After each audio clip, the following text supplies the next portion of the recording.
திடீர்னு அமெரிக்க அதிபர் Donald Trump என்ன செய்யறாருன்னு கேட்டா, பத்திரிகையாளர்கள் பேசும்போது எங்களுடைய விட்காஃபும் குஷ்னரும் ஈரானோடு பேசிக் கொண்டிருக்கிறார்கள். ஈரான் அணு ஆயுதங்களை வச்சிருக்கிறத நாங்கள் விரும்பல. அமெரிக்கா மரியாதைக்குரிய மூத்த ஈரானுடைய தலைவர்களுடன் பேசி இருக்கிறது. ரெண்டு தரப்புமே ஒரு ஒப்பந்தத்தை செஞ்சு கொள்ள விரும்புறாங்க என்று சொல்லி பேசியிருந்த காட்சிகளை நீங்க பார்க்க முடியும். என்னன்னா, நாங்க ஒரு யுத்தத்தை நடத்துவோம், நாங்கள் அழிப்போம் ஈரான் கிளம்பி வந்தாங்க. 3 நாளில் முடியும்னாங்க, 10 நாளில் முடியும்னாங்க. எதுவுமே முடியலை. ஈரான்காரன் நாங்கள் எல்லாத்தையும் முடிவெடுப்போம் இருக்கிறான். இந்த ஆளு உட்காந்துக்கிட்டு ஈரானை பற்றி பேசிக்கிட்டு இருக்காரு. அவ்வளவுக்கு மர கலண்டு போய் அடி வாங்கி என்ன பேசுறேன்னு தெரியாம அமெரிக்க அதிபர் டொனால்ட் ட்ரம்ப் பேசுறது மட்டுமல்லாமல், இலங்கைக்கு தேவையான பெட்ரோலை ஈரான் பெற்றுத்தரும், நாங்கள் உங்களுடைய நண்பர்களாக இருக்கிற காரணத்தினால எப்பொழுதும் உங்களுக்கான பெட்ரோலை நாங்கள் பெற்றுத்தருவதற்கு தயாராக இருக்கிறோம் என்கிற ஒரு ஆறுதலான செய்தியையும் சொல்லி இருக்கிறார். நான் யுத்தத்தை நிறுத்துறேன், நாங்கள் 5 நாளைக்கு பேச்சுவார்த்தை நடத்த போறோம், ஈரான் மேல தாக்குதல்கள் குறைக்கப்படும் என்றெல்லாம் சொல்லிக்கிட்டு இருக்கிறாரு. இது எப்படி இஸ்ரேலுக்குள்ள பார்க்கப்படும் என்று சொல்லும் போது, இஸ்ரேலுக்கு இருக்கக்கூடிய, குறிப்பா பெஞ்சமின் நெத்தன்யாவுக்கு இருக்கக்கூடிய பிரச்சனை என்னன்னு கேட்டா,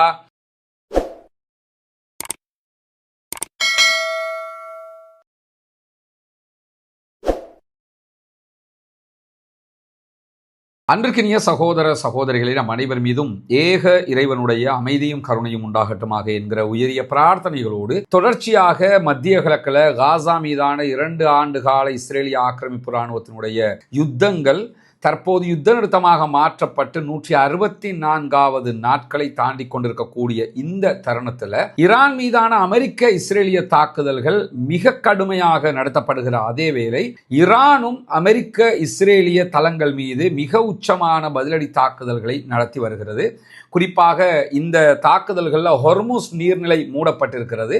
உலகம் முழுவதும் ஒரு பெரிய பெட்ரோலிய தட்டுப்பாடு ஏற்பட்டிருக்கிறது. உலகமே ஸ்தம்பித்து நிற்கிறது என்பது நமக்கு தெரியும். மத்திய கிழக்கு முழுவதுமே விமான போக்குவரத்துகள் நிறுத்தப்பட்டிருக்கிறது. பிசினஸ் எல்லாமே அப்படி ஸ்ட்ரக்காகி நிற்கக்கூடிய நிலைகளுக்கு மத்தியில் ஒவ்வொரு நாடுகளும் எப்படியாவது தங்கள் நாட்டுக்குள்ள பெட்ரோலை எடுத்துக்கிறணுங்கிறதுக்காக படாத பாடுபட்டு கொண்டிருக்கக்கூடிய சூழலையும் நம்ம பார்க்க முடியும். இப்படியான சூழல்ல இந்த நிமிடம் வரைக்கும் யுத்தத்திலே ஈரானுடைய கை மேலே இருப்பதை நம்ம பார்க்க முடியும். அவர்கள் யுத்தத்தில் முன்னிலையிலேயே நின்று கொண்டிருக்கிறார்கள். பதிலடியும் அதே போன்று இஸ்ரேல் அமெரிக்க நிலையங்கள் மீதான தாக்குதல்களும் உச்சமாகவே அவர்கள் தரப்பால் நடத்தப்படுகிறது.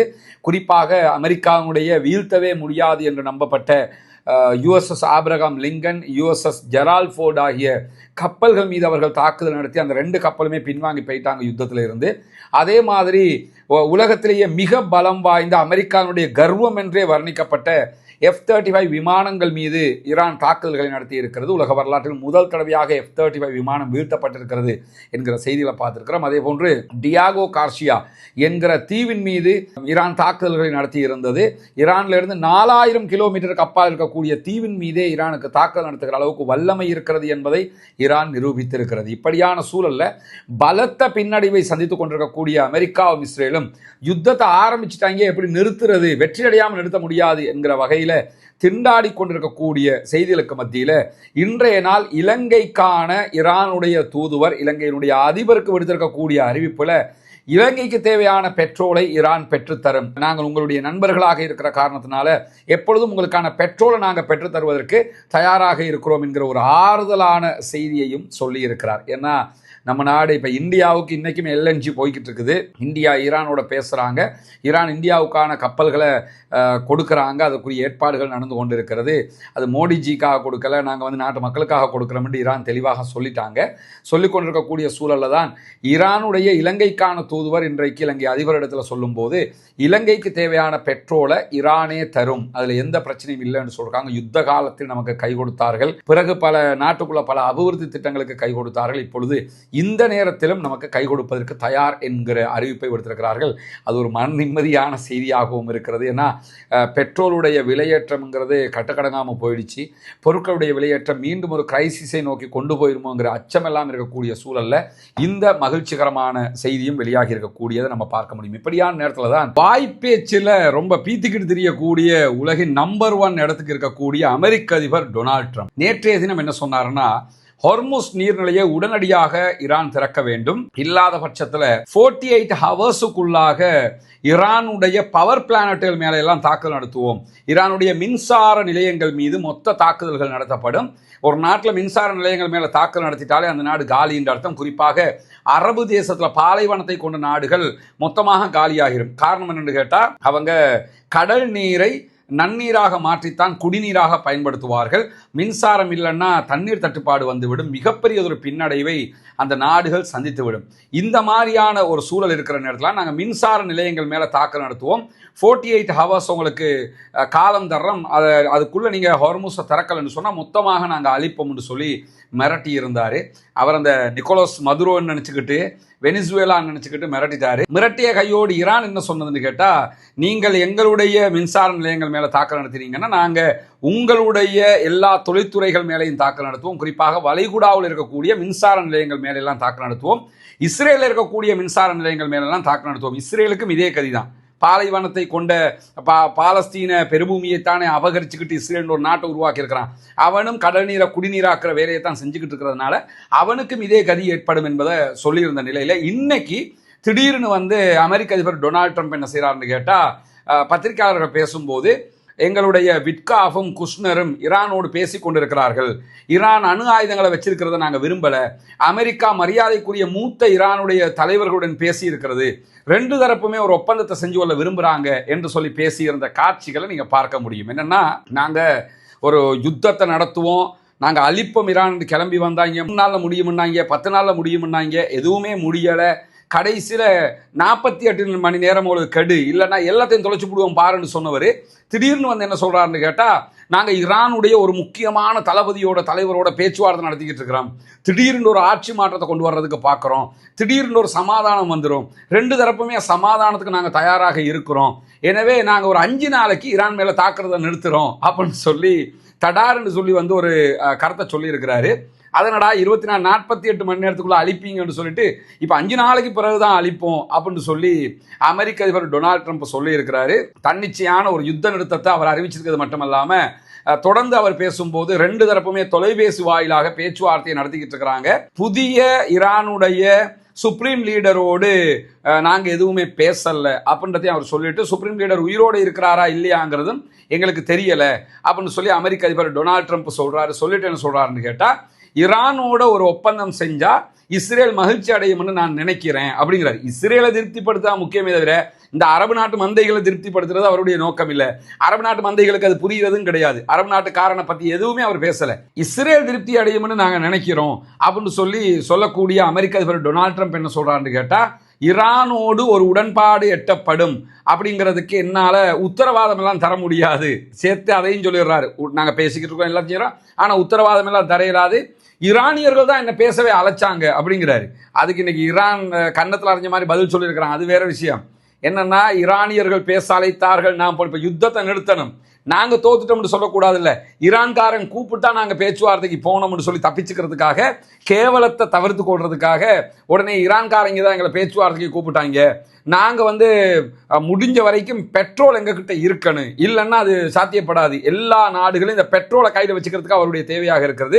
நாங்கள் ஒரு உடன்பாட்டை எட்டினோம்னு சொன்னால் செறிவூட்டப்பட்ட யுரேனியத்தை அவங்க கிட்ட இருந்து எடுக்கிறது எங்களுக்கு லேசாக இருக்கும். ஈரான்கிட்ட இருக்கக்கூடிய செறிவூட்டப்பட்ட யுரேனியம் 450 கிலோகிராம் இருக்குது.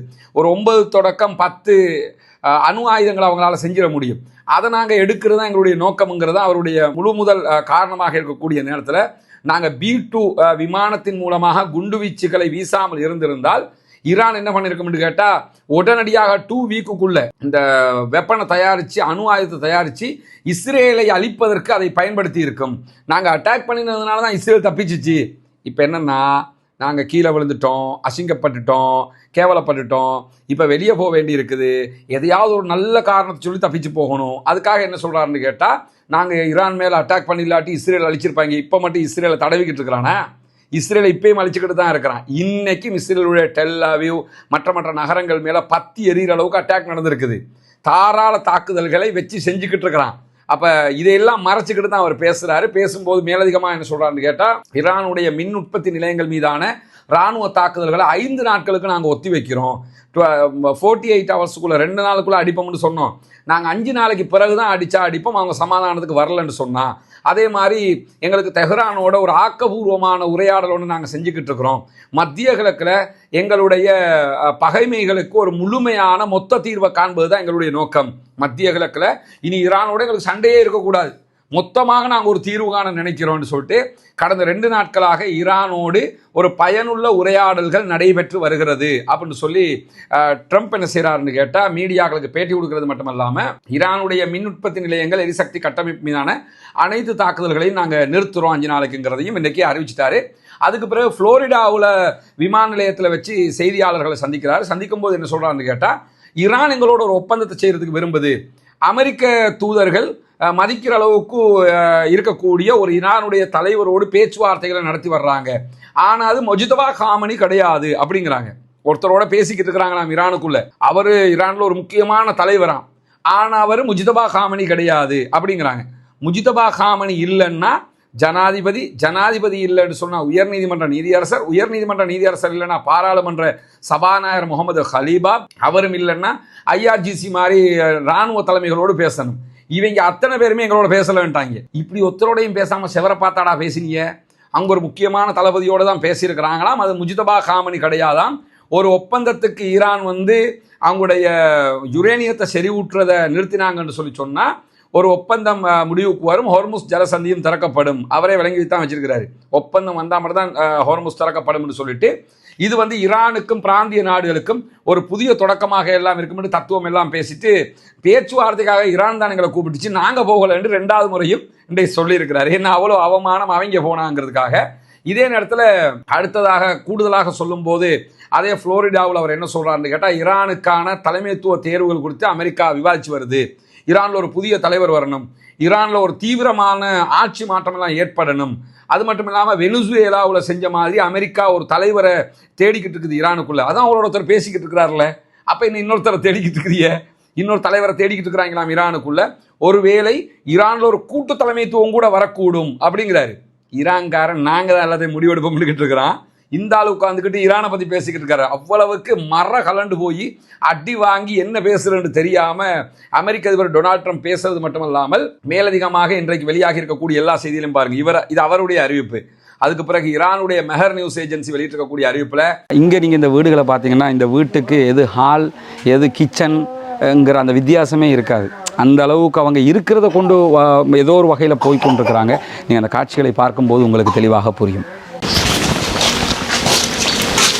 உங்கள் கணவர் நுவரெலியிலையா? அப்போ இப்போ தொழிலுக்கு போயிட்டாரா?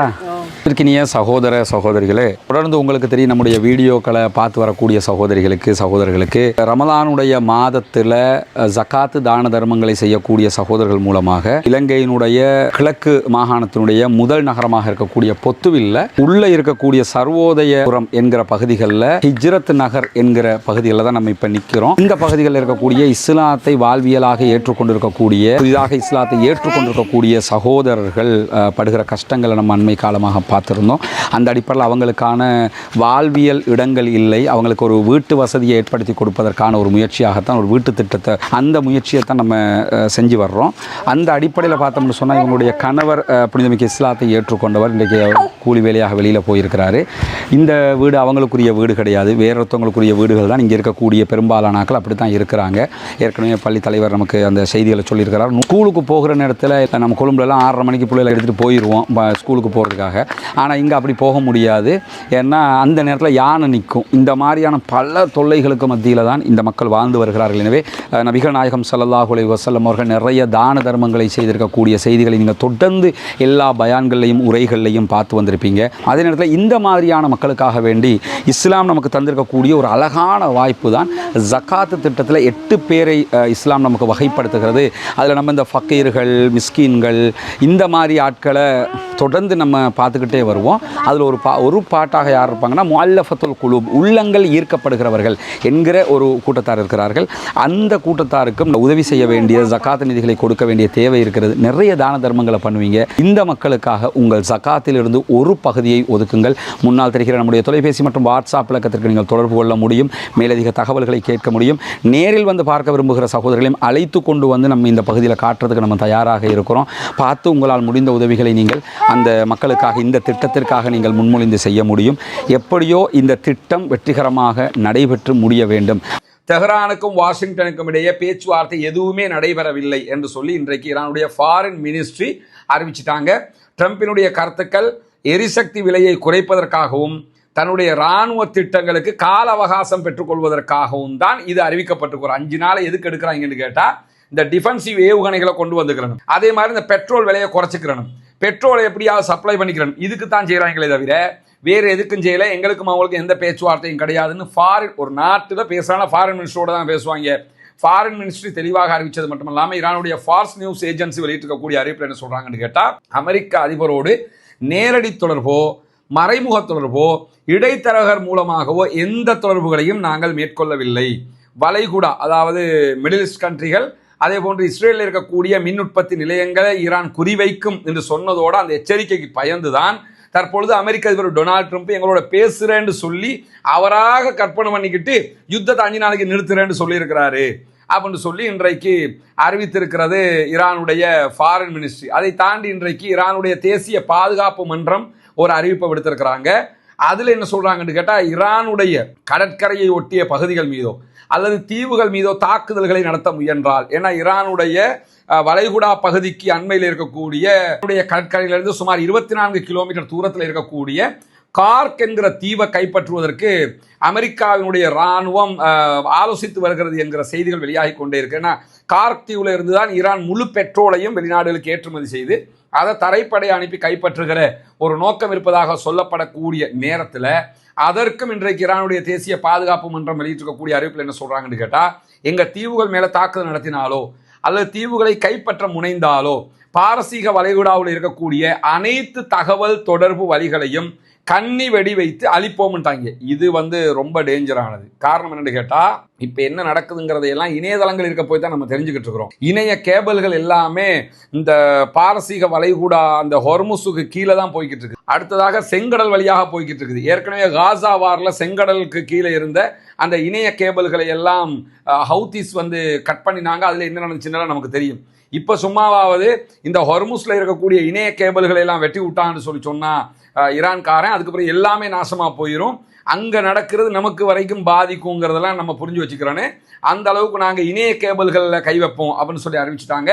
வளைகுடாவில், அதாவது மிடில் ஈஸ்டுடைய வடக்கு பகுதியில் இருக்கக்கூடிய அவர்களுடைய அந்த கார்க் தீவில் கை வைக்கவே கூடாது என்பதுதான் ஈரானுடைய அடுத்த கட்ட எச்சரிக்கையாக இருக்கிறது. அதற்கு பிறகு ஈரானுடைய இராணுவ செய்தி தொடர்பாளர் அமெரிக்க அதிபர் ரொம்ப கேலி கிண்டல் பண்ணி ஒரு அறிவிப்பை விடுத்திருக்கிறார். ஏன்னா அந்த ஆளை கேலி கிண்டலுக்குரிய ஆள் தானே, அந்த மாதிரி தான் அந்த ஆள் நடந்துக்கிறாரு.